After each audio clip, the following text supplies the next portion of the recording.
Okay, so you want to partition your hard drive in Windows.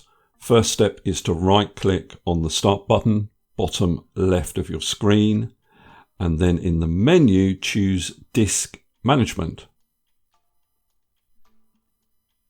So you need to select the drive that you want to partition. I want to partition the C drive. So what I do is right click on it and then go to Shrink Volume.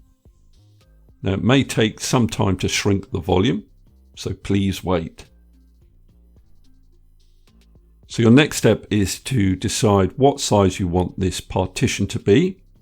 And for example, if I wanted the partition to be 5 gigabytes in size, in this box here, I would type 5,000 and that's megabytes. So to convert megabytes to gigabytes, you just divide this value by 1,000. 5,000 megabytes is 5 gigabytes. Then you click on Shrink.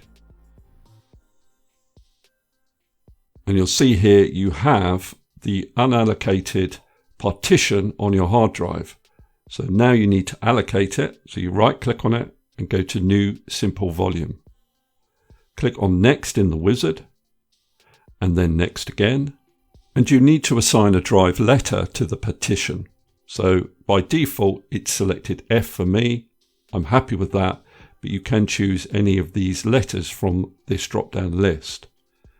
Then click on Next, and you can give your volume a name. So I'm going to call this Finance, and then click on Next again, and then on Finish. So you can see here we have our new drive, and if I open up File Explorer,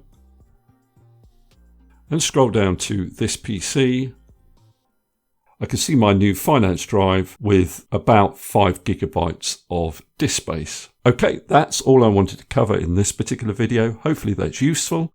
If it is, please give me a thumbs up and subscribe, and I'll see you next video.